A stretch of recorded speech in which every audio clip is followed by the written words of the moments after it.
The searing pain shot through my hands as the hot iron pressed against my skin. I screamed, but my voice was drowned out by the cold, mocking laughter of my mother-in-law, Elise. "You should have kept quiet," she sneered, her tone icy and merciless. My body trembled with fear and agony as she yanked the iron away, leaving angry red burns. Moments later, my husband, Mark, grabbed me roughly by the arm. Without a word, he dragged me down the creaky staircase to the basement. The door slammed shut, the sound of the lock clicking echoing in the suffocating darkness. I was trapped, hurt, and abandoned, left to die. But they underestimated me. This wasn't the end. "Hello, my name is Clara. I'm 27 years old, and until recently, I thought I had the perfect life. It all began when I met Mark at a charity fundraiser in Austin. Mark was everything I had ever dreamed of: handsome, successful, and seemingly kind.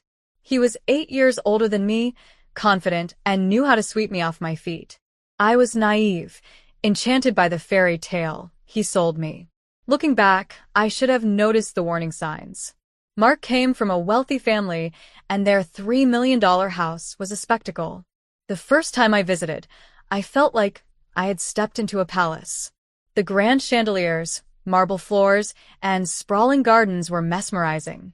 But more than the house, it was his mother, Elise, who captivated me at first. Elise, in her mid-50s, was a polished woman with an air of sophistication. She welcomed me warmly, calling me the perfect match for her son. I was flattered, of course, and believed she genuinely cared for me. My parents had passed away years ago, leaving me a significant inheritance, including my family's $3 million house. Elise's charm and attention felt like the love and approval I had missed. When Mark proposed to me just 6 months after we started dating, I said yes without hesitation. Our wedding was a grand affair, and Elise went above and beyond, sparing no expense to make it perfect. "Only the best for my new daughter," she had said, her smile wide and approving. But things started to change soon after the wedding. After the wedding, Elise began to involve herself in every aspect of my life. At first, it felt like she was simply trying to help. "You shouldn't have to worry about managing that house, Clara," she would say, her tone as smooth as honey. "Mark and I can handle everything for you." I trusted her completely and didn't think twice about her suggestions. Mark echoed her sentiments, insisting that I transfer the house's deed temporarily to simplify some legal formalities.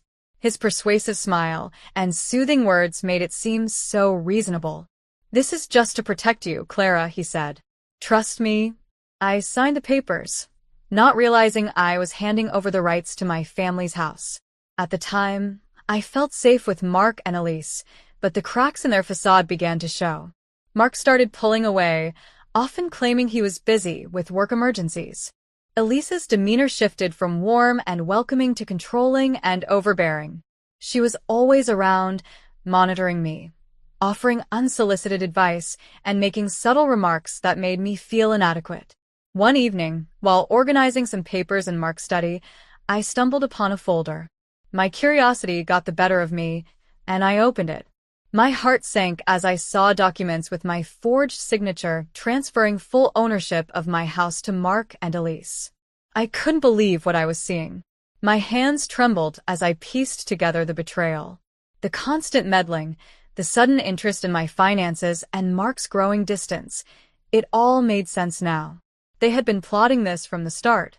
That night, I confronted Mark in the living room. "What is this?" I demanded, holding up the papers. His face darkened, his charm evaporating in an instant. He didn't deny it. Instead, he called Elise into the room. She walked in calmly, her face unreadable, as if she had been expecting this.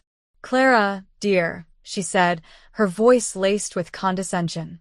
"You don't understand how complicated these matters are. This is for your own good." "For my own good?" I snapped, my voice shaking. "You forged my signature and stole my house." Mark stepped closer, his tone cold and threatening. "You're overreacting, Clara. You don't see the bigger picture here." I stood my ground, anger bubbling up inside me. I want you both out of my life and out of my house now. Elise's polished facade finally cracked. Your house, she said with a cruel laugh. It hasn't been yours for a while, sweetheart. That's when I realized the gravity of my mistake. The deed transfer, they had already taken control of everything. You won't get away with this, I said, my voice trembling but determined. Elise's expression hardened. She picked up the hot iron from the ironing board nearby. Oh, Clara, she said mockingly. You should have kept your mouth shut. Before I could react, Elise lunged at me with the hot iron, pressing it firmly against my hands. A scream tore from my throat as the searing pain shot through me, the smell of burning flesh filling the air. Tears streamed down my face, and my knees buckled under the sheer agony. You brought this on yourself, Elise hissed, her tone void of any remorse. Mark stood behind her, watching coldly. When Elise finally pulled the iron away, I collapsed to the floor, clutching my blistered, throbbing hands. Take her downstairs, Elise instructed, her voice eerily calm. Mark grabbed me roughly by the arm, dragging me toward the basement. I tried to resist, but I was too weak and in too much pain to fight back. He shoved me down the steps, and I stumbled, barely managing to stay upright. The basement was cold and damp, the air heavy with mildew. He pushed me into the corner and slammed the door shut, the sound of the lock clicking echoing in the silence. You'll stay here until you learn some respect, he said from the other side of the door. I pounded on the door with my uninjured arm, shouting for help, but it was useless. The darkness of the basement swallowed me whole, and I sank to the floor, trembling and in pain. For hours, maybe days, it was impossible to tell how much time had passed in the suffocating darkness. The burns on my hands throbbed relentlessly, and my body ached from exhaustion and fear. I knew I couldn't stay there and let them win. I had to find a way out. Desperation fueled my search as I felt along the walls for anything that could help. My fingers brushed against something small and sharp, a rusted nail. It wasn't much, but it was my only hope. With painstaking effort, I began working on the lock. My burned hands screamed in protest with every movement, but I refused to stop. My determination outweighed the pain. After what felt like an eternity, the lock finally gave way. The door creaked open, and I stepped into the hallway, my heart pounding. I was free, but I wasn't safe yet. I crept upstairs, careful to avoid making noise. In the study, I found my phone lying on the desk. They must have assumed I wouldn't need it anymore. My hands trembled as I recorded a video, showing my injuries and recounting what had happened to me. That night, I escaped the house. I didn't run away to hide. I ran to fight back. The cool night air hit my face as I stumbled into the streets, clutching my phone. My hands throbbed and my body ached, but I was determined to fight back. I found refuge in a small motel on the outskirts of the city, paying for a room with trembling hands. That night, I reviewed the video I had recorded. My face was tear-streaked, my hands visibly burned, and my voice shaky as I recounted the betrayal and the attack. The evidence was raw, undeniable, and damning. But I knew it wasn't enough. Over the next few days, I stayed under the radar, combing through emails, financial records, and old documents that I had stored on my laptop. Thankfully, Elise and Mark hadn't found my secure folder. In it were copies of the house's original deed, along with other records that could prove my ownership. Piece by piece, I built my case. The documents, coupled with the video evidence, created an airtight narrative. I also secretly reached out to a lawyer and provided her with everything I had. She assured me that with the evidence I had, we could take them down. But I wanted more than just a legal victory. I wanted justice. I decided to set a trap, one that would catch them in the act and leave no room for denial. I sent Mark a carefully crafted text message, feigning remorse. Mark, I'm sorry for overreacting. Let's talk. I want to fix this. His reply came almost immediately. We'll talk. Come to the house tomorrow. Perfect. The next day, I returned to the house for the first time since my escape. My heart pounded as I walked through the familiar doors, now stained with memories of betrayal. Mark and Elise were waiting in the living room. Elise smiled, her expression smug and confident. "Clara, dear," she said smoothly, "I'm glad you've come to your senses." I forced a smile, hiding my anger and fear. "I just want to move on," I said, keeping my tone neutral. "Let's figure this out." They seemed to relax, believing they had won. What they didn't know was that I had placed hidden cameras around the house earlier that morning. Everything they said and did was being recorded. As the conversation continued, I pressed them about the forged documents. "Why did you do it?" I asked, my voice trembling just enough to sound vulnerable. "Why betray me like this?" Elise smirked, leaning back in her chair. "You wouldn't understand, Clara," she said coldly. "This is about survival. You were too naive to handle something as valuable as that house." Mark chimed in, his tone dismissive. "It's just business. Don't take it personally." My anger bubbled beneath the surface, but I kept my composure. "And the attacks?" I asked, looking directly at Elise. "Burning my hands, locking me in the basement. Was that business too?"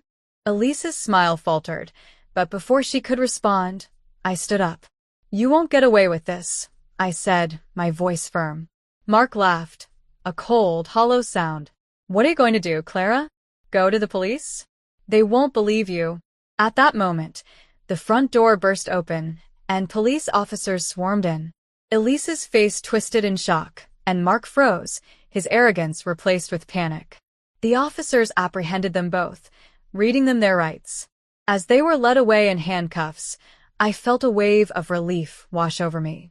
Justice was finally being served. Watching Mark and Elise being led away in handcuffs was a surreal moment. The people who had plotted so coldly against me, who had caused me so much pain, now looked powerless and defeated. But I wasn't finished yet. The recordings from the hidden cameras and the evidence I had gathered were submitted to the authorities. Elise and Mark were charged with multiple crimes, including forgery, assault, unlawful imprisonment, and attempted theft. The trial began a few weeks later. Sitting in the courtroom, I felt a mix of emotions: fear, anger, and determination. Mark sat across from me, refusing to meet my eyes, while Elise glared at me with icy hatred. When it was my turn to testify, I stood tall and spoke from the heart. I recounted everything: the manipulation, the forged documents, the attack with the hot iron, and being locked in the basement. My voice wavered at times, but I didn't let fear stop me. This was my chance to reclaim my voice and show the world the truth. The recordings I had captured were played in court. Elise's smug confession, Mark's cold indifference, and their casual discussion of their plans to take my house were undeniable. The courtroom fell silent as the evidence was laid bare. The judge didn't hesitate. Elise was sentenced to 10 years in prison for her role as the mastermind behind the scheme. Mark received a 5-year sentence for his complicity. Both were also ordered to pay restitution for the damages they had caused me, including covering my medical expenses. After the trial, I returned to my house, not as a victim, but as its rightful owner. This time, the house felt different. The shadows of betrayal and pain that once loomed over it were gone, replaced by a sense of new beginnings. I knew I had to reclaim this space, not just physically, but emotionally. The first step was to remove every trace of Mark and Elise. Their belongings, the memories tied to them, and even the decorative items they had insisted on keeping were all discarded. It was a cleansing process, both for the house and my soul. With each room I transformed, the house began to feel more like my sanctuary, a safe space I could finally call home again. The support from strangers who had followed my story gave me strength. Messages of encouragement poured in from people who had faced similar betrayals and struggles. Knowing that I wasn't alone, and that my story could inspire others to fight for justice, filled me with purpose. As I stood in the hallway one evening, looking at the home I had rebuilt piece by piece, I felt a surge of pride. This wasn't just a house anymore. It was a symbol of my resilience and the battles I had won. I had taken back control of my life, one step at a time. Looking back on my journey, I can see how much I've changed. The Clara who fell for Mark's charm and Elise's manipulation was naive and trusting. The Clara who stands today is strong, confident, and wise enough to protect herself. My scars, both visible and invisible, serve as reminders of the trials I endured. Yet, they also symbolize the strength I discovered within myself. These experiences taught me the value of trusting my instincts and standing up for what's right. Sharing my story online became a way to empower others. People from all walks of life reached out to tell me how my fight for justice inspired them. Knowing that my voice could help someone escape a toxic situation made every painful memory worth it. One evening, as I stood in my garden, watching the sun dip below the horizon, I felt peace for the first time in months. The nightmare was over, and my life was mine to live again. I had faced betrayal and come out stronger. This was not the end, but the beginning of a new chapter, one where I could finally be free to thrive. Thank you for listening to my story. If you enjoyed it, don't forget to hit the like button. It really helps the channel grow. I'd love to hear your thoughts, so feel free to share your comments below. And if you haven't already, make sure to subscribe and turn on the notification bell so you never miss another gripping story. Your support means the world to me. Stay tuned for more inspiring and powerful tales.